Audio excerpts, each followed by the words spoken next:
ladies and gentlemen, dear friends, it's a great honor for me to be here and to tell you about the miracle Argentina is experiencing under Javier Milei's leadership. Argentina history is unique because by the late 19th century, we were a rich country with an agro-export model that competed with the United States in attracting European immigrants fleeing with war and poverty. By 1898, Argentina was said to be the richest country in the world measured by GDP per capita, the same as Liechtenstein today. By 1913, the year before the First World War, several indicators showed Argentina as one of the most developed countries in the world. Even in 1940s, prosperity was still clearly higher than in neighboring countries. But everything changed with Juan Domingo Perón, a populist president who expanded the size of the state and imposed a culture of not working. Statism and trade unions came to dominate the scene, and Argentina gradually lost its place as the breadbasket of the world. In this presentation, I will show you some charts so you can see this history and understand the scale of the transformation Argentina is undergoing in these years.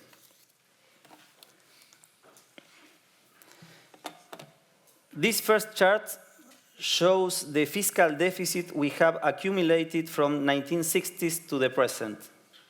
This is the difference between tax revenues and public spending, consolidating the federal government and the provinces, and including interest payments on public debt. Notice the fiscal irresponsibility with which successive governments in Argentina have managed public finances. You can see there different governments, the military governments, the justicialismo, this party of Juan Domingo Perón, the radicalists, also Mauricio Macri. We always have fiscal deficits. It's all red. We have several defaults of our debt, and, well, this is unique, I think. This is the thing that our president is trying to change. At times, this gap was covered with higher taxes, which suffocated private activity and ultimately stalled its potential growth. You can see from 2003 to 2015, 12 years of populism where we increased tax pressure in Argentina. At other times, it was financed by printing money, which led Argentina into inflationary and hyperinflationary process, destroying several currencies along the way. This chart shows the strong correlation between monetary aggregates and the CPI. And at times, it also resorted to external debt, which led us to successive debt crises. Argentina may well be the country that has spent the most years in default precisely because of these acts of fiscal irresponsibility. The starting point for Javier Milei was not merely a political challenge, but a severe macroeconomic and institutional constraints. No international reserves, an overvalued currency and a wide exchange rate spread, high inflation, a large fiscal deficit, no access to international capital markets and limited domestic financing, more than a decade of stagnation and extremely high poverty levels.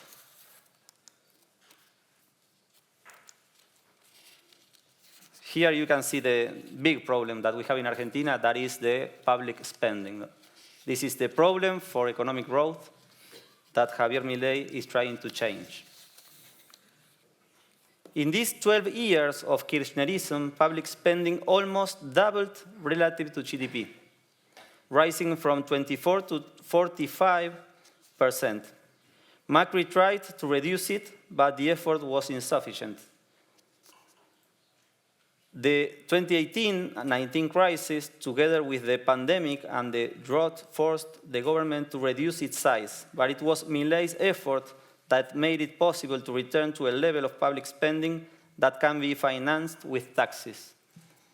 You can see there, between 23 and 25, 8% of reduced the public expenditures.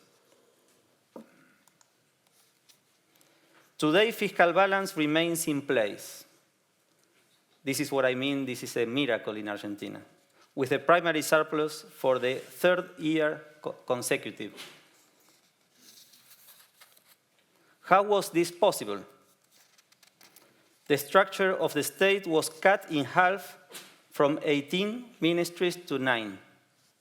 The same happened with secretariats, undersecretariats, and national directorates. There is Federico Sturzenegger that was recently here in Vienna with Javier Milei taking out some of the ministries. Cumulative change in the number of public sector jobs since December 2023. Since December 23, Javier Milei has also applied the chainsaw to the number of public employees, reducing the workforce by more than 65,000 workers, 38,000 in the central administration, 8,000 in military and security personnel, and 19,000 in the state-owned companies. This is another miracle also. Public works were halted and replaced with private concessions. This is how the country will look once the 9,000 kilometers of roads are completed. This is a pink line, along with the additional 12,000 kilometers that will be put out to lender later.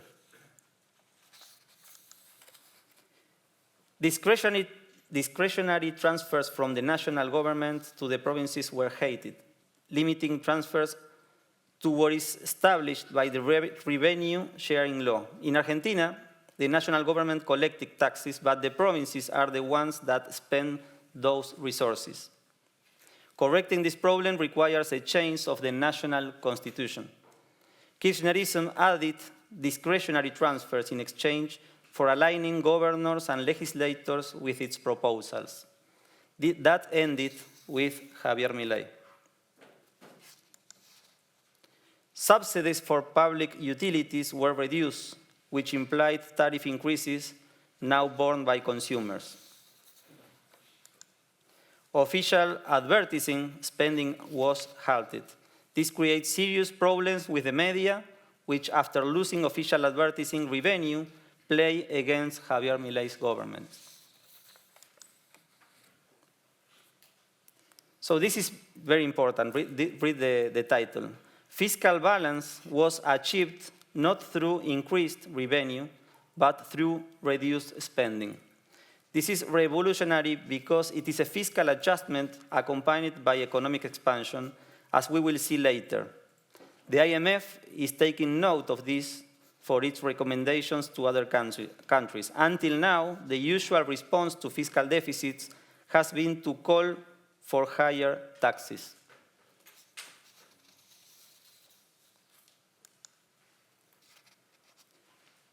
By no longer monetizing the fiscal deficit, inflation fell rapidly, although there is still inertia in breaking below 2% per month. Other experiences in Israel, Peru, and Chile also require several years to bring inflation down to a single digit annually. The reduction in the fiscal deficit was 5%, but if we include the quasi-fiscal deficit, it reached 15%, something really seen in history. To understand this, we now turn to the central bank's balance sheet.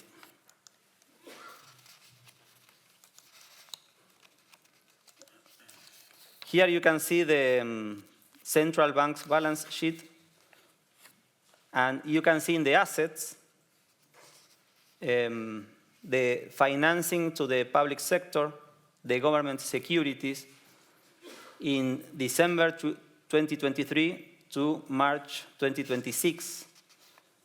On the asset side of the central bank's balance sheet, we can see these government securities that is non-transferable and uncollectible bonds. Javier Milei managed to capitalize the central bank by transferring this debt to the Treasury, while increasing foreign currency assets.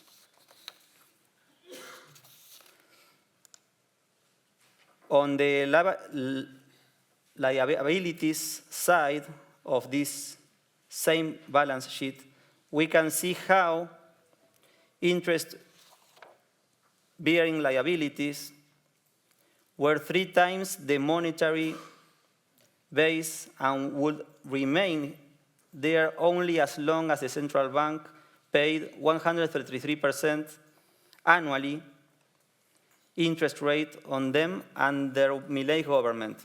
These rates came down to 100%, 80%, 60%, 50%, 40%, today 20%, when inflation declined. This is how Javier Milei could order the balance sheet of the central bank.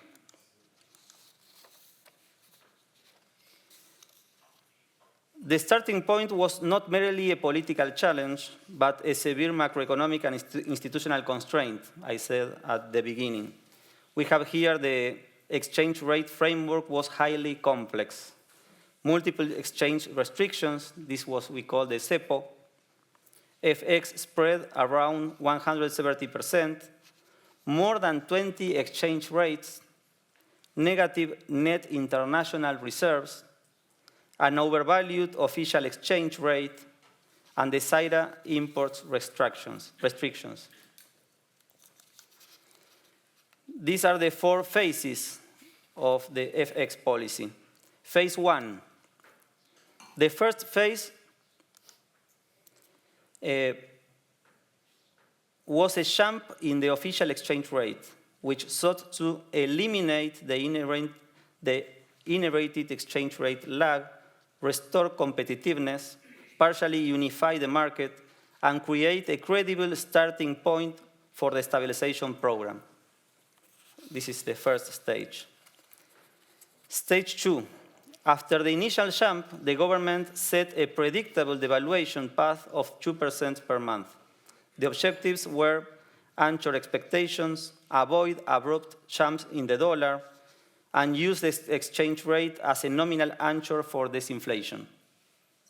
This framework was key in the first phase of the program, 2%, the crawling peg.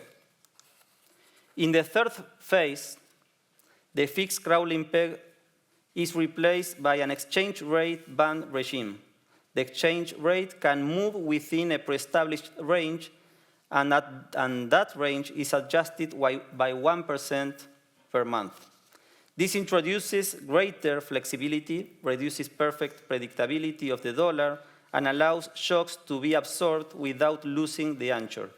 Exchange rate bands with 1% crawling adjustments. Stage 4, bands adjusted at the pace of inflation. The fourth phase deepens the band framework. The bands are no longer adjusted at a fixed rate, but are updated at the pace of inflation. This seeks to maintain real competitiveness, avoid exchange rate lags, and allow exchange rate to move with nominal variables without generating disruptions. It is a step toward a more flexible regime compatible with an economy moving toward normalization. Exchange rate bands adjusted for inflation. Today there is a debate over whether the exchange rate is overvalued relative to the historical average. However, Argentina in 2026 has macroeconomic balance as well as fiscal and current account surpluses. In this context, it is logical for the equilibrium exchange rate to be lower than the historical level of an imbalanced economy like the one inherited. Even so, if the exchange rate were corrected to move closer to equilibrium, the adjustment will not be large. During the campaign, Javier Milei said he would dollarize the economy. The cleanup of the central bank balance sheet can serve that purpose, as can the purchase of foreign currency. This chart shows that Javier Milei's government has purchased more foreign currency than all previous governments. Macroeconomic solvency has brought calm to the market, and as country risk declines, Argentina is enjoying an exchange rate calm that had not been seen in the country for a long time. Well, the economy was on the verge of hyperinflation. The reasons behind the decline of inflation: the fiscal anchor, the primary surplus, is a necessary condition for stabilization. Exchange rate anchor: in a high inflation environment, the exchange rate acts as a nominal anchor for prices, and the monetary anchor: sterilization policies and the cleanup of the central bank's balance sheet, with particular emphasis on reducing interest-bearing liabilities.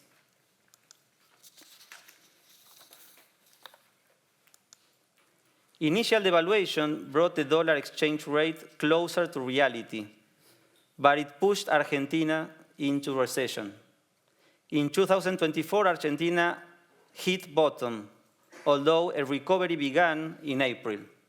Since then, Argentina has experienced a remarkable expansion in economic activity. The economy recovered in a V-shape, and analysts, including the IMF, project that growth will continue in 2026 and 27. This chart shows that Argentina now has the highest level of economic activity in its history, barely 2.5 years after Javier Milei took office. The March 2026 EMAE, this estimation, mensual estimation of economic activity, shows that economy is growing about 5% year on year. In addition, 14 of the 15 sectors of the economy are growing. Only public administration declined that month.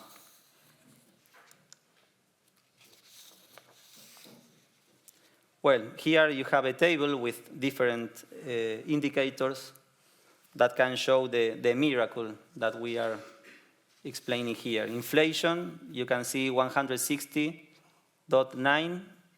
Today, or the last year, is 32%. The primary fiscal balance from 2% to 1.4. Consolidated public debt, 100%, 77. Net reserves, they were negative, now they are positive. Country risk premium, the MB, is from 2,300 to 500, now is even less. Economic activity is growing, even when we come down, then we recover the economy.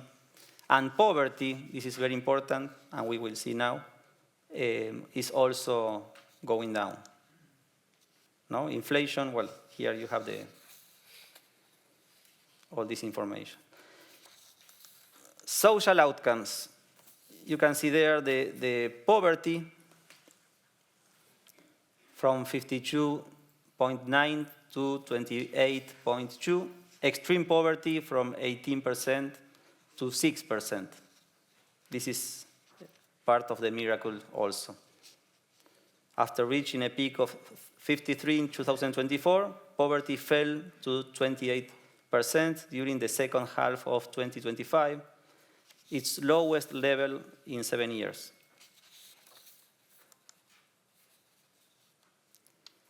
We, in the Congress, now we are approving these structural reforms. What was improved? The fiscal deficit was eliminated, inflation declined sharply, relative prices were corrected, net international reserves increased, country risk declined, the commercial debt with importers was resolved, progress was made in the regulation and foreign exchange market, progress was made on the structural reform agenda. What's next? Advancing deeper structural reforms, the tax reform, the pension reform, consolidate the free trade agreement with the United States and the European Union, and establish new ones. Last week, we made a new agreement with Norway, Switzerland, even Liechtenstein, and Iceland in deputies. We are now waiting for senators. Consolidate, well, reforms designed to guarantee long-term irreversibility, and there it comes this question, does Argentina need dollarization?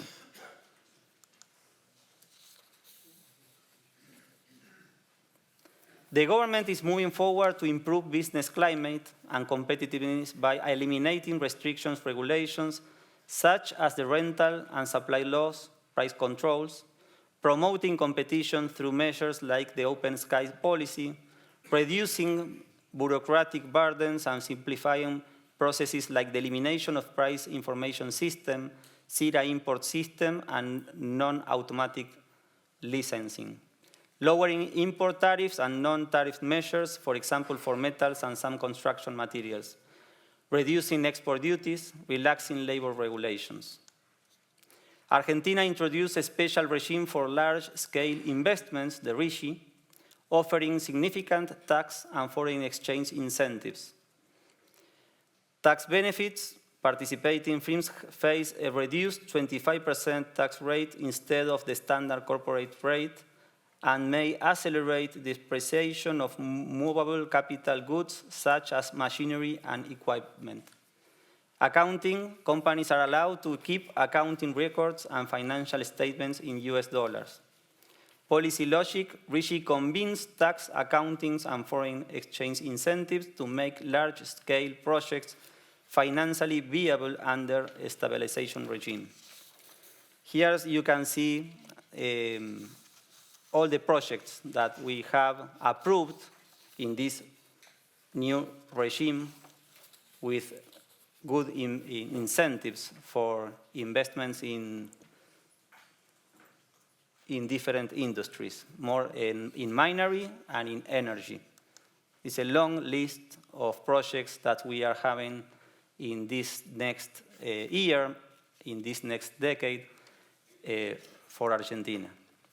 So this is a miracle, I think, not only because poverty is going down, but because we are recovering economic growth, and we think that Argentina is now a new country. It's completely different if we compare with December 23.